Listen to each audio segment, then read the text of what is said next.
მილიარდი ჰესებისთვის 15 დაწყებული და 20 ახალი პროექტი. განახლებადი ენერგია 2008 სპეციალური პროგრამა ქვეყნის ენერგოდამოუკიდებლობისთვის უკვე მუშაობს.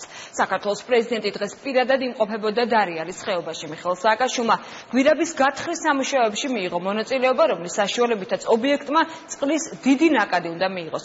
საუბარია იმ ორ ჰიდროელექტროსადგურზე, რომელიც ხეობაში შენდება. მათი საშუალო წლიური გამომუშავება კი 600 მილიონი კილოვატ-საათი იქნება.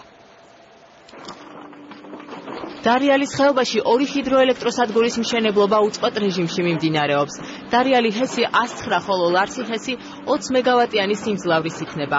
ორივე ჰიდროელექტროსადგურის საშუალო წლიური გამომუშავება 600 მილიონ კილოვატ-საათში ადგენს. მათი მშენებლობის დასრულების შემდეგ ენერგოსისტემას თბოელექტროსადგურების მუშაობის ჩანაცვლების საშუალება მიეცემა. გამომუშავებული ელექტროენერგიის ნაწილი კი ექსპორტზე გავა. გამომუშავებული ელექტროენერგიის ძირითადი ნაწილი გავა ექსპორტზე. საექსპორტო პოტენციალი გვაქვს ჩვენი მეზობელი ქვეყნების ყველა ბაზარი აბსოლუტურად, როგორც თურქეთის, ასევე სომხეთის, ასევე აზერბაიჯანის, ასევე რუსეთის. მშენებლობა საკმაოდ მაღალი ტემპებით მიმდინარეობდა. 70% ლარსის ჰიდროელექტროსადგურზე დასრულებულია საამშენებლო სამუშაოები. ასევე დაწყებული აქვს დარიალის ჰიდროელექტროსადგურის სადაწნევო გვირაბის მშენებლობა. ჰესების მშენებლობისათვის 150 მილიონი დოლარის ინვესტიცია განხორციელდა. დარიალის ხეობაში შემოდგომიდან 200-ზე მეტი ადამიანია დასაქმებული და მათი დიდი ნაწილი ადგილობრივია. ლარსი ჰესი ექსპლუატაციაში 2013 წლიდან, დარიალი ჰესი კი 2014 წლისთვის უნდა გაეშვას. სწორედ ამიტომ ჰიდროელექტროსადგურების მშენებლობაზე დასაქმებულთა რაოდენობის გაზრდა იგეგმება. ფართომასშტაბიანი სამუშაოები იწყება და კიდევ უფრო გაიზრდება დასაქმებულთა რიცხვი. ეს არის გაზრდილი ექსპორტი ელექტროენერგიის, დამატებითი შემოსავლები ბიუჯეტში და შესაბამისად ბიუჯეტიდან უკვე შემდგომში ეს არის დამატებითი დაზღვეულები, ეს არის პენსიების და ასე შემდეგ. არა მარტო სოციალური მხარი აქვს ამას, ამავდროულად უფრო მეტი ელექტროენერგია გამომუშავდება ქვეყანაში, უფრო ნაკლებად ვიქნებით დამოკიდებული თბოელექტროსადგურებზე. გასული წლის ნოემბრიდან მუშაობ დარიალი ჰესის მშენებლობაზე ვარ ადგილობრივი მცხოვრები. დასაქმებული ადგილობრივი მაცხოვრებლები და მნიშვნელოვანია მოსახლეობისთვის. დასაქმებულებს შეხვდა და ჰიდროელექტროსადგურების მშენებლობის პროცესს ადგილზე გაეცნო დღეს საქართველოს პრეზიდენტი. მიხეილ სააკაშვილის განცხადებით, ჰიდროენერგეტიკის განვითარება საქართველოს ეკონომიკური დამოუკიდებლობის ერთ-ერთი მთავარი საფუძველია. საქართველოს აქ მეორე ყველაზე დიდი რესურსი ევროპაში. ევროპული ქვეყანა ვარ. ამდენ ვაშინებ. ეს ნიშნავს, რომ მომავალში და აფრიკაში, აზიაში, არ ვიცი, ოკეანიაში ჩვენ რო ჩავიდეთ და ესეთი შემოვიწყოთ, ხო? ჩვენ არც ერთ პატენტი მოგდოდა, აგერარი აქ მეჩი შეიძლება. და მინდა აი მასაც ვიყენებ საქართველოში. ეხლა გვირაბის გაყანა 250 მეტრი გაყანულია და თვითონ დაადიადი უნიკალურია ეს საქართველოში არის, ამიტომ ქართული სპეციალისტები ხარჯებით მუშაობენ, იმიტომ რომ საქართველოს ეს ასწავლონ და მე უკვე თავისთავად სხვა გვირაბებს ისე გავიყავ. ჩვენ გვაქვს ტრადიცია და ჩვენ გვაქვს განათლების სისტემა, რომელიც შეიძლება სპეციალურად მოძრაოს, ამიტომ რომ სულ ქართველებს უნდა გადავიყავოთ, სულ ყველგან დავამუშავოთ ქართველებს. ამდენი ჰესი გვაქვს შეიძლება. რუსეთის მილიარდი ეგერ ის გაზის. ამ მილზე რო იყო თელი საქართველოს ჩამოკიდებული და აბა როდის აგვიწევს პასი, აბა როდის რა მოვა თავში და დღეს თელი ევროპა ბაგბოზე ჩამოკიდებული. რაღაც მაგათ მილებზე რა ვარ ჩამოკიდებული, მაგრამ დიდ განვითარება შესაძლებელია მხოლოდ ენერგეტიკულ დამოკიდებულებაში. საქართველოს არა აქვს ნავთობი და გაზი, მაგრამ აქვს ჰიდროელექტრიკა, რაც ისე ჩვენ შეგვიძლია ვიყოთ ეკონომიკურად დამოუკიდებლები. ეს თორ უყურებ ყველა პროექტი 15 წლის პროგრამისთვის მოდერნიზაციისათვის შეუქცევა და სწავლდება ბოლო სტადიაში. 15 ჰიდროელექტროსადგური უკვე დაწყებული გვაქვს მშენებლობა. წელს კიდევ დამატებით 11 ჰიდროელექტროსადგურის მშენებლობას ვუწევთ. დარიალ ჰესის გვირაბი, რომლის მშენებლობაშიც ქართულ სპეციალისტებს უცხოელები ეხმარებიან, ყველაზე მძლავრი გვირაბ-სათხრელი დანადგარით ითხრება, რომელსაც საქართველოში ანალოგი არ აქვს. ამ გვირაბის საშუალებით წყლის დიდი ნაკადი გენერაციის ობიექტს უნდა მიეწოდოს, რაც დენის გამომუშავებისთვის არის აუცილებელი.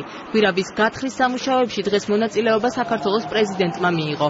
მიხეილ სააკაშვილმა რობინსის ფირმის მძლავრი ტექნიკის მართვის პულტთან მუშაობის შემდეგ სიმბოლურად მოაწერა ხელი ანგარიშის ფურცელზე, რომელსაც მშენებლობის თანამშრომლები წყლის გადაბარებისას ავსებენ.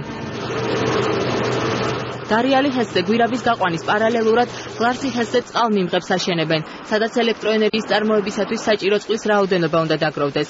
საქართველოს პრეზიდენტი დღეს ლარსი ჰესზე დასაქმებულებსაც შეხვდა და გაესაუბრა. ჩვენთან არიან წვიმოგრეცილი პოლიტიკოსები სხვა არაფერი არ ქვია მაგ ტერმინს, რომელიც იდახია რომ ჰესები თურმე არ უნდა აშენდეს. და თავის დროზე ჩვენ რო ხუდონი აგვაშენებია, საერთოდ 1 გრამს ვერ დაგვაშანტაჟებდა აქედან 100 მეტრში მყოფი ერთი ქვეყანა 90-იან წლებში და შემდეგ 2000-იან წლებში. და რამდენი წელი დავკარგეთ? მთელი 90-იან წლები დავაკარგეთ, არაფერი შედებოდა. თელმა 90-იან წლებმა გამო მე-9 ბლოკზე რაღაც ბურთგუნში მთავრობის. როდის გაიტიშებოდა, როდის ჩაირთვებოდა, როდის აფეთქდებოდა, როდის და ფული იცოცხლე აკეთეს, დღემდე ვერ ამოვედით იმათ ვალიდან იმათ მოპარული ფულის. და ახლა ჩვენ 2015 წლამდე თუ ესე დროზე არ გავუთავეთ, შეიძლება დასაქმების დეფიციტი შეგვიყვანოს. იმდენად სწრაფად მიდის ეკონომიკის განვითარება. ეს არის დასაქმება ამ ხალხისთვის. მაგრამ ეს ხალხი შემდეგ ქმნის დასაქმებას დანარჩენი საქართველოს, იმიტომ რომ მარტო შეერებლობაში 300 კაცი საქმეა. აქედან ნახევარი ადგილობრივია და სინამდვილეში ხალხის დეფიციტია უკვე სამუშაოს მოხდა. მაგრამ უცხოელებთან ერთად ქართველები მუშაობენ, სწავლობენ ტექნოლოგიებს და მომავალისაც საერთოდ აღარ იქნება. რაც რომ მეც გავაკეთე, მით რომ ვისწავლეთ, აღარ დაგჭირდებიან უცხოელები და რეალურად და ესე რო აშენდება ყველა შემდეგ რამდენი საწარმოო და იქ რამდენი ხალხი დასაქმება. აი ეს არის რეალურად დასაქმება. ჩვენ არავინ არ ჩამოვა და პირშულუკმას არ ჩაგვიდებს და არავინ თავი ჩვენ კიდევ და ჩვენი ხელი გავანდრიოთ. ჩვენ ავაშენოთ ჰესები, ჩვენ აღარ ვიყოთ დამოკიდებული მით უმეტეს სრულად განწყობილ ქვეყნებზე ენერგეტიკულად, ჩვენ შევქმნათ, ჩვენ ავაშენოთ და ჩვენ განვავითაროთ. ეს არის რაც არის სხვა გამოსავალი. ეს ბიჭები ქმნიან საქართველოს ენერგეტიკულ დამოუკიდებლობას და საერთოდ დამოუკიდებლობას, იმიტომ რომ თანამედროვე სოფლიოში ენერგეტიკული დამოუკიდებლობა ეს არის დამოუკიდებლობის თავარი საფუძველი. ამის გარეშე ჩვენ მუდმივად გლის სახაში გვექნება თავი ჩაყოფილი. დღეს აიდახათ თბილისთან თუ აქ ყაზბეგელები. ყაზბეგელები არიან კიდევ? 65 ყაზბეგელია დღეს აქ. ყაზბეგში ბევრი სხვა რაღაც კეთდება და იგივე კომპანია ეხლა იმათაშენებს სატურნო კომპლექს. სად? აი საზღვარზევე, საბაჟო გაფრთხილებთან იქნება სუპერმარკეტი. ეს კომპანია შედება? სუპერმარკეტი, სასტუმრო და რამდენად გიეცეს? 10 ნომერი სუპერმარკეტი იქნება და იქნება ასევე ის რესტორანი. არც ინაბულა რესტორანი, სასტუმრო და სუპერმარკეტი. მაგრამ ისიც ხო იწლება საბაჟო პუნქტი და საბაჟო პუნქტი იწლება. ადრე რუსები ხრიდან ჩვენ მთებში გვირაბებს, იმისაც რომ ჩვენ დამოუკიდებლობაში ძირი გამოეთხარათ. ეხლა ჩვენ ვთხრით გვირაბებს, იმისაც რომ საქართველოს დამოუკიდებლობა გაუძლიეროთ. როკის გვირაბი გაგვითხარეს, ასეთივე მთებში, იმისაც რომ საქართველო ვერასდროს ყოფილიყო დამოუკიდებელი, სულ ყოფილიყო საფრთხის ქვეშ და ჩვენ თავისუფლება არ გვღირსებოდა. ახლა ჩვენ ვთხრით ჩვენთებს, ოღონდ იმისათვის რომ ვეღარავინ ვეღარ შეძლოს ჩვენზე თავზე მოხმობა ერაფრის, რასაც მარკალი და მთელ ევროპას უკეთება. მოდი თქვათ რომ ევროპა არის ევროპის 90% არის ბევრად უფრო მეტად დამოკიდებული ამ მილებზე ვიდრე საქართველოს საერთოდ არ არის დამოკიდებული და ძალიან მნიშვნელოვანი. ამიტომ შეგვიძლია ჩვენ დამოუკიდებელი პოლიტიკის გატარება და ამიტომ შეგვიძლია ჩვენ ქვეყნის განვითარება. საქართველოს მთავრობამ ახალი ჰესების მშენებლობისათვის ინვესტიციების მოზიდვის ხელშეწყობის მიზნით სპეციალური პროგრამა განახლებადი ენერგია 2000 რვა შეიმუშავა. ამ პროგრამის ფარგლებში საქართველოს რეგიონებში 15 ახალი ჰიდროელექტროსადგურის მშენებლობა მიმდინარეობს. 2012-2013 წლებში კი დამატებით კიდევ 20 ჰესის მშენებლობა დაიწყება. ყველა ამ პროექტის განხორციელების შედეგად ენერგოსექტორში ჯამში 4 მილიარდი დოლარის ინვესტიცია ჩაიდება. გამომუშავდება 3000 მეგავატი დამატებითი სიმძლავრე.